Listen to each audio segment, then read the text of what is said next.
Isang araw si Nico, isang batang mahilig tumakbo at maglaro, ay nakakita ng lumang sapatos sa ilalim ng kanilang kama.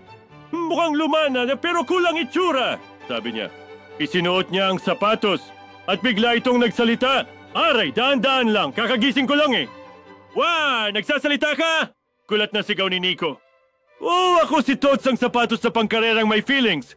Natuwa si Nico. Hindi lang pala ito sapatos, kundi sapatos na marunong magsalita, tumalon mag-isa at may sariling ugali. Kinabukasan isinama niya si Tots sa school. Sa PE ang galing ni Nico. Para siyang rocket sa bilis.